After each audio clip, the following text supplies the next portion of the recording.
it's a core teaching of the Bhagavad Gita. It's one of the very pillars of the Gita, is do your work with no attachment to the fruits. The fruits are not in your hands. You plant the seeds. What grows, what doesn't grow, out of your hands. Therefore, you should never be emotionally hooked into those fruits.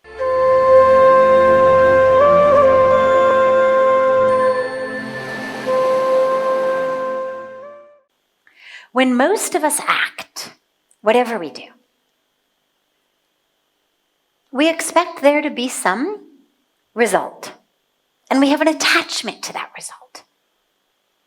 It could be something very material. I went to work, I punched my time clock, I should get my salary. I got my salary, I now have money, I should be able to use that and buy something. That is the fruit of my action. My action was the work. The fruit of the action is the money, and that which the money is going to buy me. And if I go deeper, the happiness that I think I'm going to get from that thing that the money is going to buy me. That is the fruits of your labor. But it gets more subtle in our relationships. We're kind to people, we're nice to people, we're honest with people, we're helpful with people, we're compassionate. And we have an attachment to the fruits of that, which we believe are that people should be nice and compassionate and kind and honest and loyal to us in exchange. Or at least that they should be appreciative of how we are to them. That there should be some fruit that comes from that. And on a spiritual level, I sit to meditate every day. Damn well better get enlightened, right? Attached. I'm doing the work, better get the fruits, right? We weigh like this course, this, that, like which is gonna give me enlightenment faster? I can't tell you the number of satsangs, question answer sessions I've been in all over the world in which someone will raise their hand and ask some variation of a question that goes, what's the bare minimum I need to do every day to get enlightened? We want the fast track, right? I'll do what you say, but I better get that enlightenment. Fruits of my labor. So what this teaching is, and it's a core teaching of the Bhagavad Gita, it's one of the very pillars of the Gita, is do your work with no attachment to the fruits.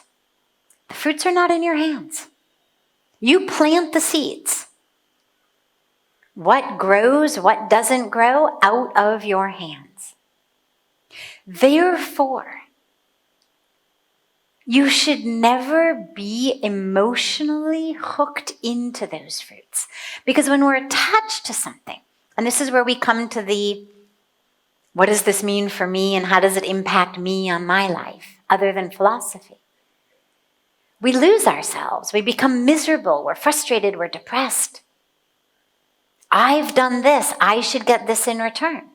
He says, no. You are not entitled to the fruits of your action, and you are not in control of the fruits of your action. Your job is just to do the action. Do it well. Do it sincerely. Fulfill your dharma. Leave the rest to me. And do not be attached to inaction. Because remember that Arjuna, in the beginning of the Bhagavad Gita, when he gets scared that he's going to accrue all of this negative karma from engaging in this battle, he basically says to Bhagavan Krishna, forget it, I'm not going to act. And Bhagavan Krishna says, no such luck. You can't not act. Acts of omission are actions just as much as acts of commission.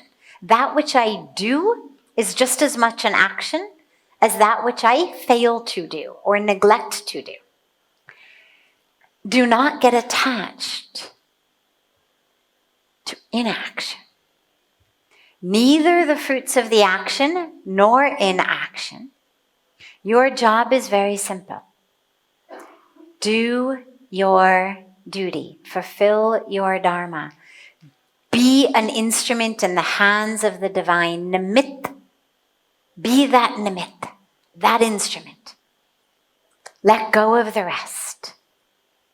That's the teaching. Let your life be an instrument in God's hands. Let go of the rest. No attachment, no frustration, no depression. You just do your duty. Let the rest take care of it. It's out of your hands. It's not your problem. You plant your seeds. You water them. You shine the sun on them. Leave the rest to me. Some will sprout, some will not. Some will give you juicy fruit, some will give you no fruit. It's not up to you. So that's the teaching. Okay? And it's a very powerful and very beautiful sutra for life, mantra for life. Do your duty. Leave the rest to God. If you get attached to the outcomes, if not today, tomorrow you're going to be miserable. So let it go. It's not that you don't care. It's that you leave it in God's hands. We eat the food, we recognize God's going to do the digestion. We go to sleep, we recognize God's going to wake us up. Right? I mean, there's so much anyway as it is that we have no control over. Plant the seeds. God takes care of the rest.